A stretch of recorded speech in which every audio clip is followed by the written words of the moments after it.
అసలు ఈటెల రాజేందర్కి రాజకీయంగా అంత సీన్ లేదు. మీరు ప్రతి ప్రశ్నకు జవాబు చెప్పాలంటే చెప్పనీకి రాదు. విన్నావా? తాను బీజేపీలో ఉనికి కాపాడుకోవడానికి అసలు పనులు వదిలేసి ఏదో మాట్లాడుకుంటూ పోతున్నాడు. రాజకీయంగా ఈటెల రాజకీయ సీనే లేదు. నేను ఇంతకుముందు చెప్పినా కదా, నేను అండర్ ఏజ్లో మున్సిపల్ కౌన్సిలర్ అయినా 19 సంవత్సరాలకే. నేను అండర్ ఏజ్లో 19 సంవత్సరాలకి మున్సిపల్ కౌన్సిలర్. అప్పుడు ఆయన చదువుకుంటున్నాడు. ఆయన ఎక్కువ ఊహించుకుంటున్నాడు. ఆయన ఎక్కువ ఫీల్ అవుతున్నాడు. ఆయన ఒకప్పుడు కేసీఆర్ గారి పార్టీలో ఆయన పుణ్యమాని ఎమ్మెల్యే అయ్యిండు, ఆయన పుణ్యమాని మినిస్టర్ అయ్యిండు. నేను అండర్ ఏజ్ కౌన్సిలర్గా మున్సిపల్ కౌన్సిలర్గా ఉన్నప్పుడు అప్పుడు టీఆర్ఎస్ పార్టీ పుట్టలే. అప్పటికి అర్థమైంది కదా. అంటారు కదా, నువ్వు కూడా అప్పుడు టీఆర్ఎస్ ఎమ్మెల్యే కూడా అంటే నేను రాజకీయాల గురించి మాట్లాడుతున్నాను. కాబట్టి కేసీఆర్ అనేవాడు టీఆర్ఎస్ పార్టీ పెట్టకపోతే రాజకీయంగా ఈటెల రాజేందర్ ఎక్కడా? సింపుల్ ప్రశ్న. అసలు రాజకీయంగా ఆయనకు అంత సీను లేదు. ఆయన పర్సనల్ పెద్దగా ఊహించుకుంటున్నాడు.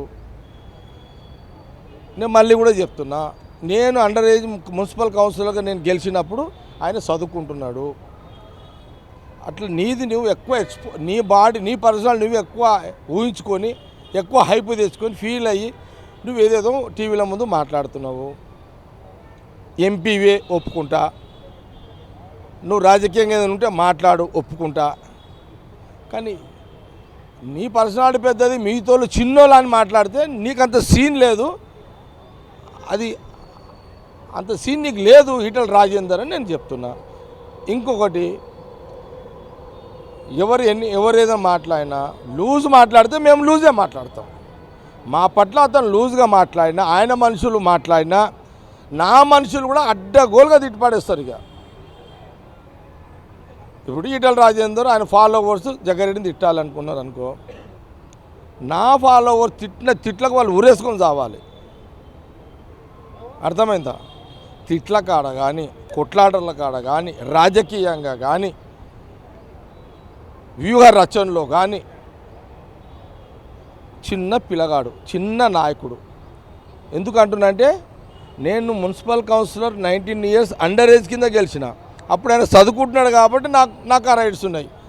నువ్వు మినిస్టర్ అయినావు కదా, కేసీఆర్ పుణ్యం అని ఆ పర్సనాలిటీని ఊహించుకొని మాట్లాడకు.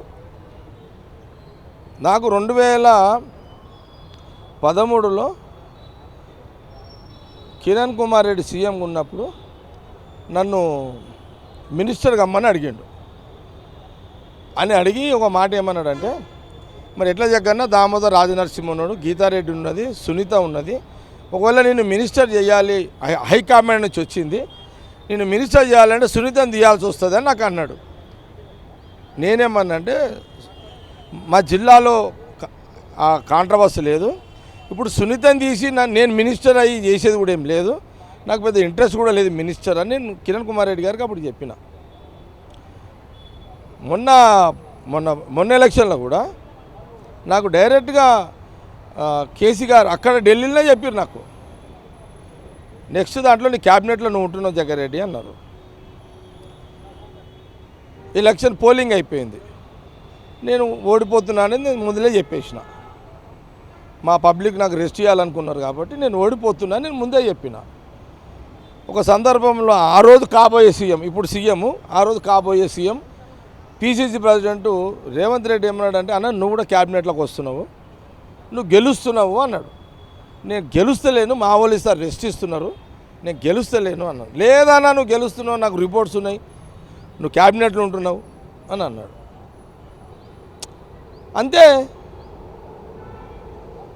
కాబట్టి నీది నువ్వు ఎక్కువ ఊహించుకొని కాంగ్రెస్ పార్టీని ఏదో అనడము, నువ్వు సీఎం రేవంత్ రెడ్డి గురించి మినిస్టర్ గురించి ఏదో మాట్లాడడము, నీ యొక్క ఉనికి కోసం నువ్వు ఏదైనా మాట్లాడుకో, నీ రైట్స్ నీకు ఉంటాయి, కానీ నువ్వు ఎక్కువ ఊహించుకొని అవతల చిన్నోళ్ళ కింద మాట్లాడితే నా రాజకీయ ఎంట్రీ ముందు నువ్వు పిల్లగానివి అని నేను చెప్తున్నా.